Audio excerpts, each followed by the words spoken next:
ಇದು AI artificial intelligence ಅಂದರೆ ಕೃತಕ ಬುದ್ಧಿಮತ್ತೆಯ ಕಾಲ. ಜನರು ಎಲ್ಲದಕ್ಕೂ ಇದನ್ನು ಬಳಸ್ತಾ ಇದ್ದಾರೆ. ಹಬ್ಬಗಳ ಶುಭಾಶಯಗಳಿಂದ ಹಿಡಿದು ಉನ್ನತ ಶಿಕ್ಷಣದ ಪ್ರಬಂಧಗಳವರೆಗೆ ಕೃತಕ ಬುದ್ಧಿಮತ್ತೆ ಎಲ್ಲವನ್ನೂ ಮಾಡ್ತಾ ಇದೆ.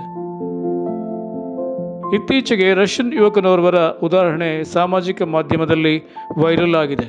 23 ವರ್ಷ ವಯಸ್ಸಿನ ಈ ತಂತ್ರಾಂಶ ಅಭಿವೃದ್ಧಿಗಾರ ChatGPT ಮತ್ತಿತರ ಕೃತಕ ಬುದ್ಧಿ ಬಾಟ್ಗಳಿಗೆ ತಮಗೆ ಟಿಂಡರ್ ಜಾಲತಾಣದಲ್ಲಿ ಸರಿಯಾದ ಜೊತೆ ಹುಡುಕಿಕೊಡುವಂತೆ ಕೇಳಿಕೊಂಡರು. ಆದರೆ ಮೊದಲಿಗೆ ಇದು ಯಶಸ್ವಿಯಾಗಲಿಲ್ಲ. ಇದಕ್ಕಾಗಿಯೇ ಯುವಕ ವಿಶೇಷ ಪ್ರೋಗ್ರಾಂ ಬರೆದು ಸರಿಯಾದ ನಿರ್ದೇಶನ ನೀಡಿದ ಮೇಲೆ ಬಾಟ್ಗಳು ಅವರ ಧ್ವನಿಯಲ್ಲಿ ಯುವತಿಯರೊಂದಿಗೆ ಸಂವಾದ ನಡೆಸಿ ಸರಿಯಾದ ಜೋಡಿಯನ್ನು ಹುಡುಕಿಕೊಟ್ಟವು.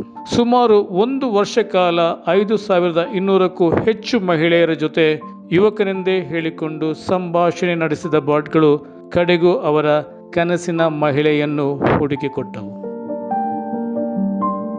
ಮಹಿಳೆಯನ್ನು ಮುಖತಃ ಭೇಟಿ ಮಾಡಿದ ಮೇಲೂ ಕೃತಕ ಬುದ್ಧಿ ಬಾಟ್ಗಳು ಕೆಲಸ ನಿಲ್ಲಿಸಲಿಲ್ಲ.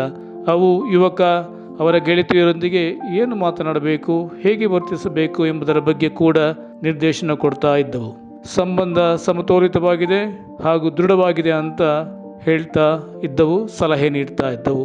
ಆದರೆ ಯುವತಿಗೆ ಈ ಸಂಬಂಧದಲ್ಲಿ ಕೃತಕ ಬುದ್ಧಿ ಬಾಟ್ಗಳ ಪಾತ್ರ ಇದ್ದದ್ದು ಗೊತ್ತೇ ಇರಲಿಲ್ಲ.